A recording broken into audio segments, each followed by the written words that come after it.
السلام علیکم۔ بالوں کو ٹوٹنے سے بچانے کے کامیاب ترین آزمودہ ٹوٹکے۔ موسم بدلتے ہی سب سے زیادہ نقصان ہوتا ہے جلد اور بالوں کا۔ جلد کو تو واپس لایا جا سکتا ہے، لیکن بال اگر ایک بار پتلے ہو جائیں تو ان کو لانا کافی مشکل ہو جاتا ہے۔ یہ بال صدیوں سے حسن کی پہچان سمجھے جاتے ہیں اور ان کی دیکھ بھال کے لیے ہر دور میں باقاعدہ محنت اور کوشش کی جاتی تھی۔ جن کے گھر میں دادی نانی آج بھی ساتھ ہیں، وہ ان کے بالوں کی صحت دیکھ کر اندازہ لگا سکتے ہیں کہ بڑھاپے میں بھی ان بالوں میں زندگی آج کی نوجوان لڑکیوں سے کہیں زیادہ ہے۔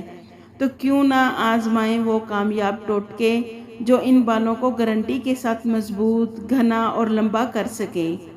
پہلا ٹوٹکا، گرتے ہوئے بالوں کو بچانا۔ سب سے پہلے آپ نے اپنے گرتے بالوں کو بچانا ہے۔ انہیں ان کے گھر یعنی اپنے سر پر واپس لانا ہے، اور اس کے لیے حاضر ہے ایک جاندار ٹوٹکا۔ 2 عدد انڈے لیں، اس میں 1 چمچ خالص مہندی، پیسی ہوئی لونگ، کلونجی اور 1 چمچ دہی میں ملا کر سر پر لگا لیجئے۔ پھر 3 سے 4 گھنٹے کے لیے اسے کسی تولیے سے ڈھک کر بیٹھ جائیں، اور بعد میں ہلکے پی ایچ والے شیمپو سے سر اچھی طرح دھو لیں۔ یہ عمل مہینے میں 3 سے 4 بار دہرائیں اور گرتے ہوئے بالوں کو واپس لے آئیں۔ دوسرا ٹوٹکا، گنج پن اور ٹوٹے ہوئے بالوں سے بچانا۔ بالوں میں کئی جگہ سے گنج پن آ جاتا ہے اور بال کچھ جگہ سے بالکل پتلے اور کچھ جگہ سے صحیح حالت میں ہوتے ہیں، اور بال کہیں کہیں سے ٹوٹے ہوئے لگتے ہیں۔ اس ٹوٹکے میں آپ سبز چائے کی پتی کو لہسن، ادرک اور پیاز کے رس میں ملا کر صرف 10 منٹ مساج کریں اور آدھے گھنٹے بعد ہی سر دھو لیں۔ یہ عمل ہر 3 سے 4 دن بعد دہرائیں اور پھر کمال دیکھیں۔ تیسرا ٹوٹکا، بال لمبے کرنے کے لیے۔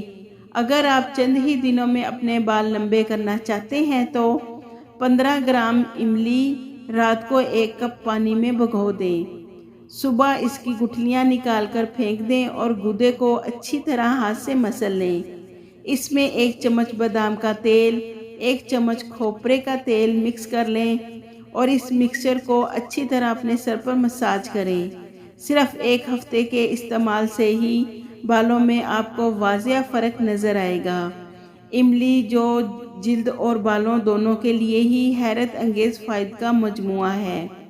ساتھ ہی اگر آپ چاہتی ہیں کہ آپ کے بال تیزی سے لمبے ہوں تو ہر 10 دن بعد 1 انچ کے برابر انہیں کاٹ لیا کریں تاکہ بالوں میں نوکیں نہ بنیں اور وہ ایک برابر رہیں۔ یہ نسخہ بھی صدیوں پرانا ہے اور آزمایا ہوا ہے۔